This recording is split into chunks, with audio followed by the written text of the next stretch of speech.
Je suis avec Didier Alépée, le patron de Smile and Pay. Je suis heureux de vous retrouver cette année, Didier, pour cette 3e édition du Truffle IT Exchange. On va parler de votre solution Smart and Pay. J'aimerais cette année que vous nous la montriez. Hein. Elle est dans votre poche. La solution Smile and Pay, c'est une solution qui permet d'accepter la carte dans toutes circonstances. C'est sur un téléphone portable. Alors voilà, on a un smartphone et on plug ce rectangle. Une petite application et un petit lecteur de carte. Alors là, celui-là, c'est un lecteur de carte à piste. Hein. On lit la carte, on rentre le cryptogramme, on fait signer l'utilisateur et hop, la carte est acceptée, le paiement passe. Ça permet de fluidifier le processus de vente plutôt que de rentrer tous les chiffres chez le commerçant. Comme si on faisait un achat sur Internet, on glisse la carte et ça va beaucoup plus vite. Voilà, c'est beaucoup plus rapide qu'un achat sur Internet. On n'a pas besoin de faire de saisies multiples. Mais surtout, ça peut être utilisé en situation de mobilité. Par exemple, les gens qui font du service à la personne, qui vont donc chez vous vous rendre des services, faire du jardinage, du ménage, des cours de mathématiques, toiletter votre chat, ouais. Eh bien, tout le monde peut avoir maintenant son terminal de paiement carte bleue sur soi. Voilà. En respectant les réglementations bancaires, tout le monde peut avoir ça sur soi et accepter des petits ou des moyens paiements. Est-ce que c'est beaucoup de technologie, ce boîtier? Alors, il y a beaucoup de technologie et encore la version qui est prévue pour la fin d'année permettra non plus la lecture de la piste, mais la lecture de la puce avec saisie du PIN et de manière entièrement sécurisée.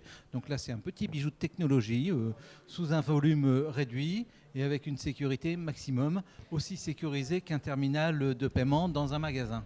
Et le fait que ça passe par mobile, j'imagine qu'il y a un travail de rassurance aussi vis-à-vis de votre clientèle ou de ceux qui payent. Le mobile ne fait que transporter l'information. Elle est cryptée. Il remplace, l'information est entièrement cryptée et le mobile remplace simplement la connexion téléphonique qu'il y a dans la boutique. Parce que dans les boutiques, la transaction passe par le téléphone.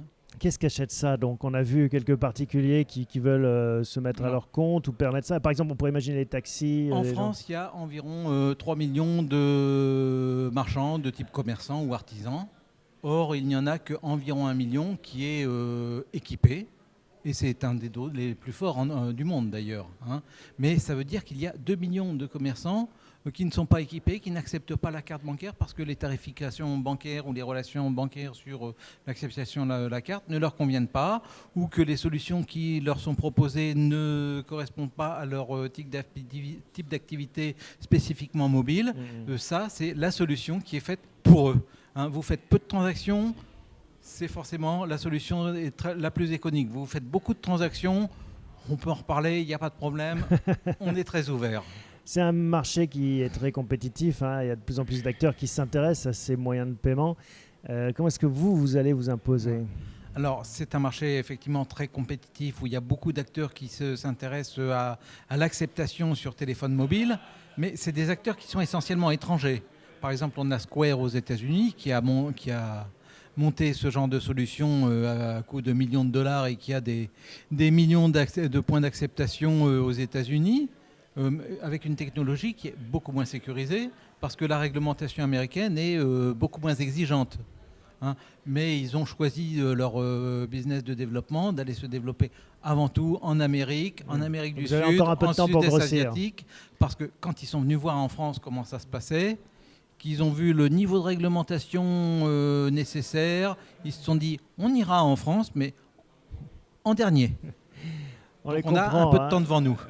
Votre défi, vos défis sur les 12 prochains mois d'ici la prochaine édition Truffle IT Exchange? Alors mon défi dans les prochains mois, c'est d'avoir un réseau de commerçants effectivement opérationnel et monter une plateforme de type non plus gentillette de